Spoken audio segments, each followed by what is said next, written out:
Hello everyone, welcome to Ved academy. तो मतलब पहले पार्ट में हमने क्वेश्चन नंबर 1 to 10 तक हमने ऑलरेडी सॉल्व किया है और इस पार्ट में हम क्वेश्चन नंबर 11 to 20 तक सॉल्व करेंगे।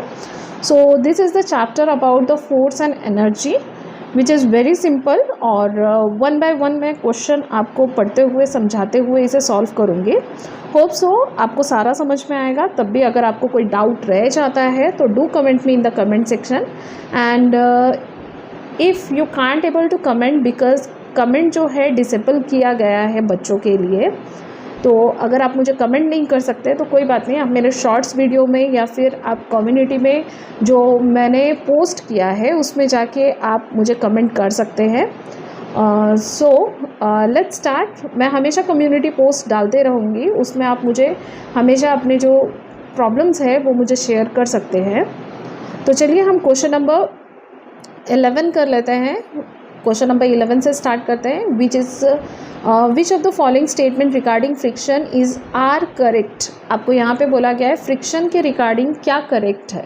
तो वी ऑल नो कि जब भी हम वॉक करते हैं या जो भी चीज़ हम करते हैं तो उसके लिए friction is very important thing, right.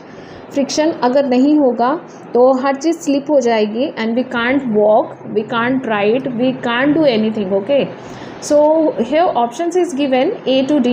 In option A it is given it help us to walk, हमें चलने में हेल्प करता है friction energy, so it is true.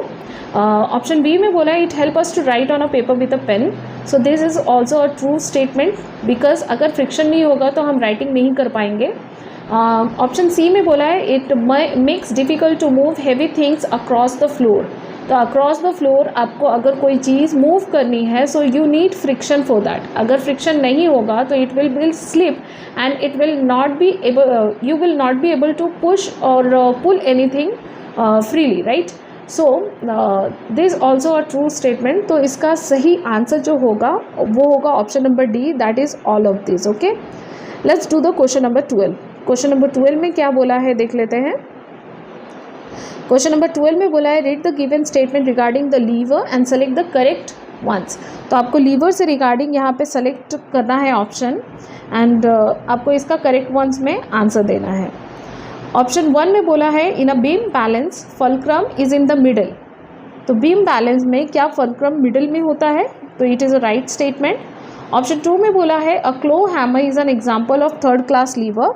तो ये गलत है, अ क्लो हैमर जो है वो फर्स्ट क्लास लीवर में आता है। ऑप्शन 3 में बोला है आपको in a nutcracker the fulcrum and the load are at the two ends. तो नट क्रैकर में ऐसा नहीं है, और नट क्रैकर जो है वो सेकेंड क्लास लीवर में आता है। और सेकेंड क्लास लीवर की अगर हम बात करें तो उसमें लोड जो होता है बिटवीन होता है फल्क्रम और एफर्ट के बीच में। ओके, इन ऑप्शन नंबर 4 में आपको यहाँ पे बोला है seesaw is an example of first class lever. So it is right, seesaw जो है वो आपका फर्स्ट क्लास लीवर है जहाँ पे फल्क्रम जो होता है फल्क्रम जो है वो मिडिल में होता है। So this is true. So यहाँ पे आपको ऑप्शंस दिए गए हैं 1 2, मतलब ए, ऑप्शन ए में आपको दिया है ऑप्शन 1 3 4 सही है। ऑप्शन बी में बोला है 2 और 3 सही है। ऑप्शन सी में बोला है 3 और 4 सही है। यहाँ पे ऑप्शन डी में आपको बोला है 1 and 4 सही है। तो इसका करेक्ट आंसर होगा option number D, that is 1 and 4 statement is correct, right. Let's do the question number 13। Question number 13 में क्या बोला है in our daily life we use pulley as in. तो हम पुले किस में यूज़ करते हैं, एक बीटर में, एलिवेटर में, डोर नॉब में और डोर हैंग्स में। तो इसका सही ऑप्शन क्या होगा, इसका सही ऑप्शन होगा ऑप्शन नंबर बी, बिकॉज पुली एक सिंपल मशीन है जो हैवी ऑब्जेक्ट को, मतलब हैवी ऑब्जेक्ट को इधर से उधर ले जाने में हमें हेल्प करती है। जबकि स्मॉल व्हील्स जो होते हैं उसका आउटर एज होता है। और a groove can hold a rope in a position, it has its application in elevator. ठीक है, एप्लीकेशंस होते हैं एलिवेटर में। तो इसका सही ऑप्शन होगा option number B. Okay, option number B इसका सही ऑप्शन होगा। तो हमने 11 to 13 हमने सॉल्व कर लिया है। So let's do the next page, that is 14 to 20। Okay, let's start the question number 14। Question number 14 में आपको बोला है unscramble the given letter and select the correct option.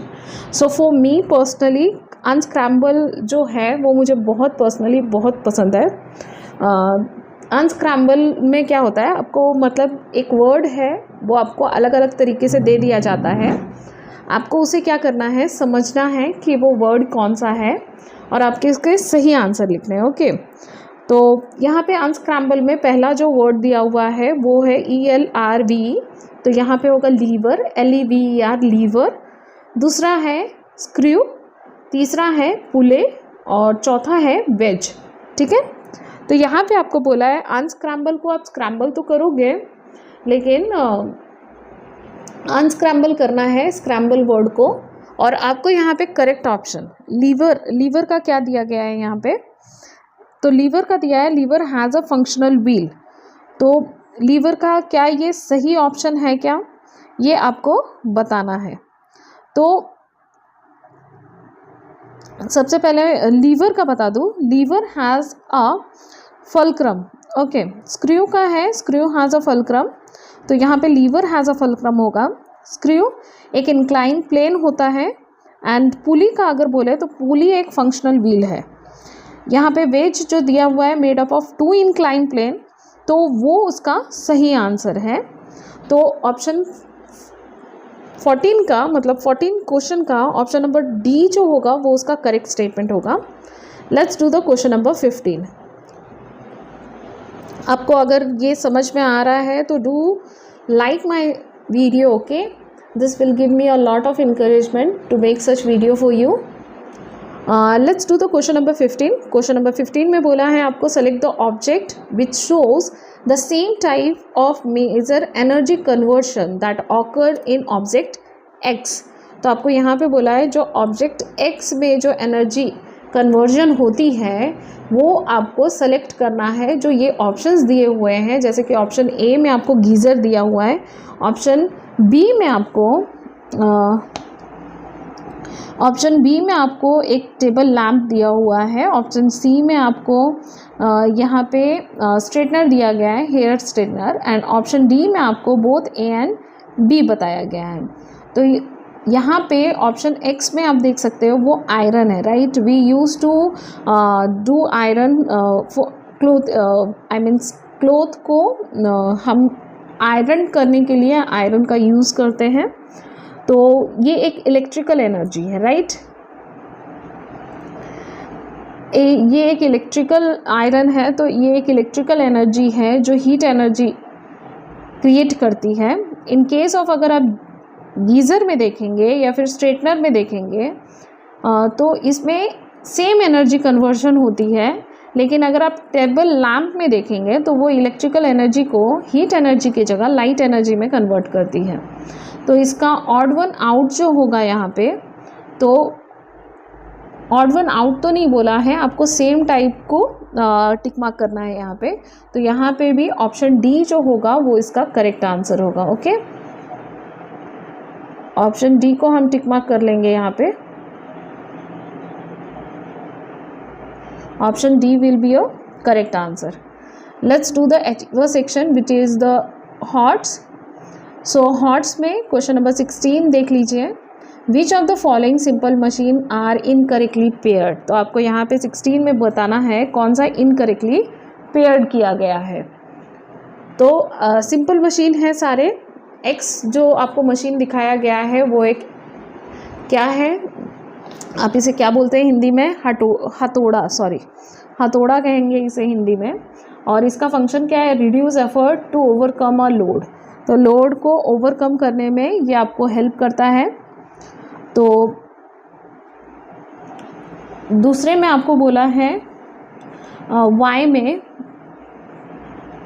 Changes the direction of the applied force. जो force apply करेंगे उससे वो direction change करता है बट नॉट द स्पीड। और जेड में आपको बोला है changes the direction of the applied force. जो आप डायरेक्शन देंगे उसका अप्लाइड फोर्स वो क्रिएट करेगा। तो यहाँ पे उसका सही ऑप्शन होगा, चलिए हम ऊपर देख लेते हैं ऊपर कुछ दिया है क्या। ओके, यहाँ पे ऑप्शंस में दिए हैं आपको X and Y only, Y and Z only, and Z only and Y only. तो यहाँ पे which of the following simple machine are incorrectly pair, तो इनकरेक्टली पेयर किसे किया गया है, तो इसका सही ऑप्शन होगा इनकरेक्टली पेयर y को किया गया है। y को इनकरेक्टली पेयर किया गया है बिकॉज y जो है वो फोर्स अप्लाइड करती है एंड ऑल्सो द स्पीड जिससे ऑब्जेक्ट मूव होता है, तो इसीलिए y जो है only y will be the correct answer of this. Okay, option number D. Let's do the question number 17। Question number 17 में बोला है फोर सिमिलर साइज्ड मैग्नेट, तो यहाँ पे सिमिलर साइज मैग्नेट आपको दिया गया है। PQRS were hung from the string, तो उसे एक डोरी से मीन्स डोरी से बांधा गया है ऑफ डिफरेंट लेंथ, कुछ डोरी छोटा है कुछ डोरी बड़ा है, are shown in the diagram. A tray of an iron is iron pin, iron के पिन के एक ट्रे जो है वहाँ पे प्लेस किए गए हैं मैग्नेट के नीचे।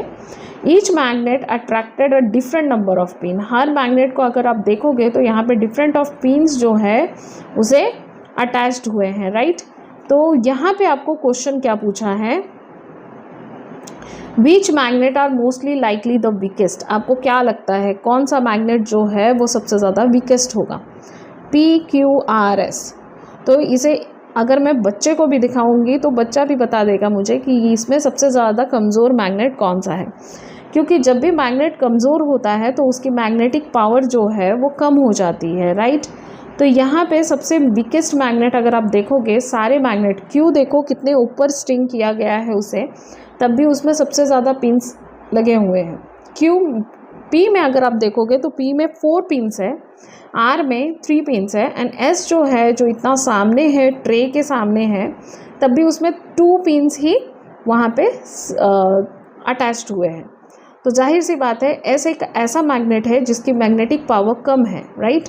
सो option D will be your correct answer. Okay, so let's tick out the option number D. Okay, let's see the question number 18। Question number 18 में बोला है Padma conducted an experiment are shown in the given picture by using different material, तो पद्मा ने एक experiment conduct किया है using the different materials. तो आप यहाँ पे देख सकते हैं पहला तो उसने एक मैग्नेट लिया है, बीच में एक मटेरियल है उसे एक स्ट्रिंग से बांधा हुआ है डोरी से, और एक स्प्रिंग बैलेंस लिया हुआ है। तो यहाँ पे मैग्नेट का भी आपको दिखाया है which is the north and south direction. तो Padma pulled on the spring balance unit, the material was separated from the material magnet.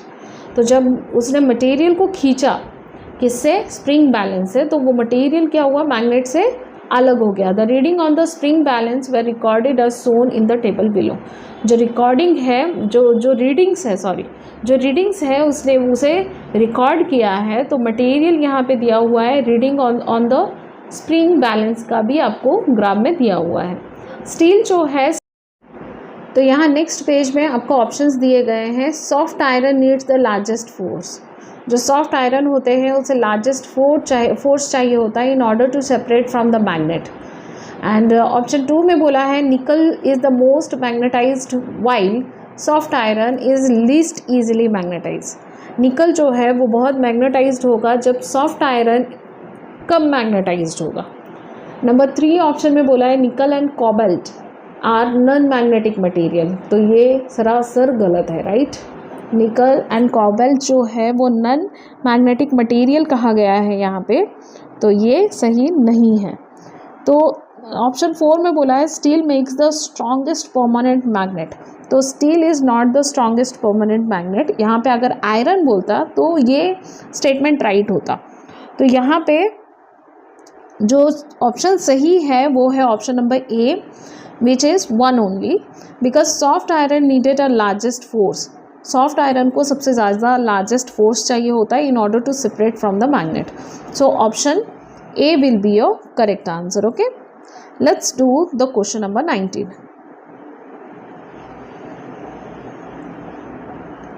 Okay, यहाँ पे क्वेश्चन नंबर 19 भी एक डायग्राम है जो हमें ध्यान देना है। सो लेट्स सी इट, क्या बोला गया है इसमें।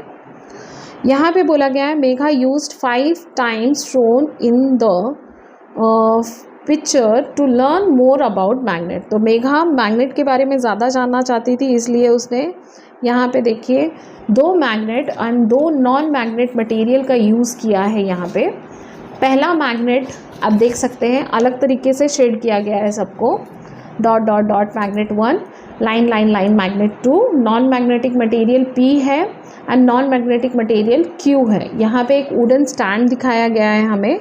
तो यहाँ पे वो क्या, which one of the following is not possible observation for Megha when all 4 rings are placed are on the top of other through the wooden stand. Wooden stand के थ्रू जब मेघा ने ऑल 4 रिंग्स को प्लेस्ड किया है तो which is not possible बोला गया है यहाँ पे।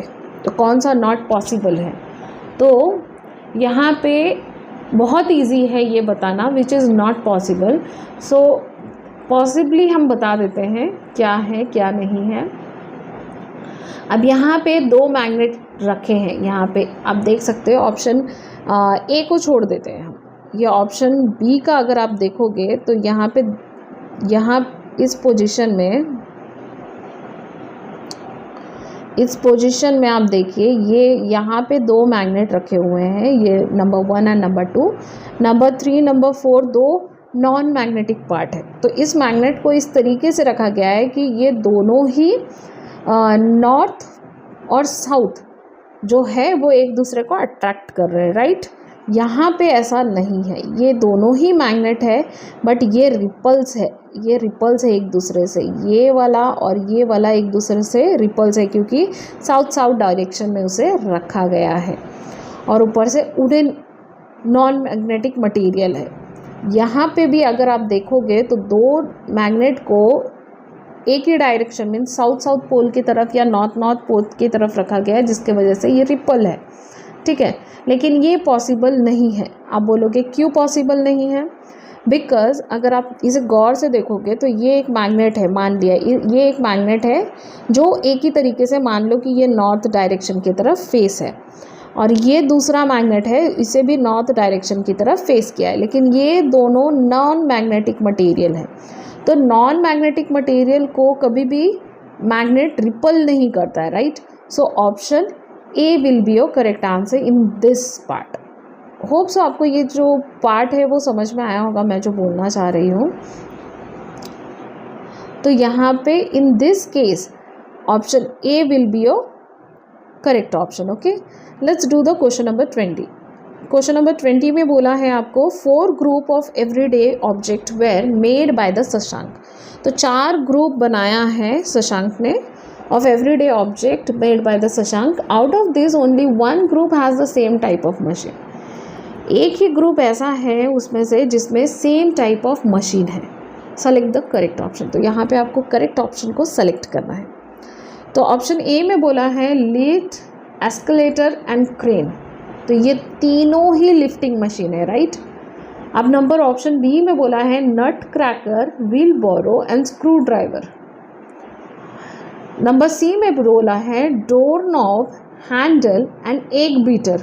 तो एक जैसा नहीं है, सी सॉ भी नहीं। नंबर डी में बोला है x, lift and door knob. तो आप अगर ध्यान से देखोगे ये तीनों का फंक्शन, ये तीनों जो चीज़ें आपको दी गई है ये तीनों का फंक्शन अलग है। Sorry,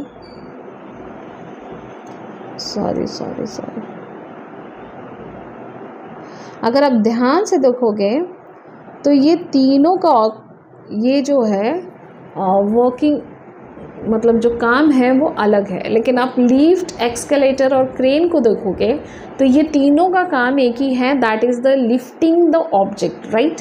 so option A will B, in this case option A will be the correct option because it is given in the question that the group made by the Shashank in which one group he having the same type of machine. So lift, escalator and the crane are the same type of work, that is to lift an object, right? So option in this case option A will be your correct answer. Hope so आपको ये video समझ में आया हो। Channel में नए हैं तो चैनल को सब्सक्राइब करना बिल्कुल ना भूलिए। तब तक के लिए स्टे ट्यून एंड बाय।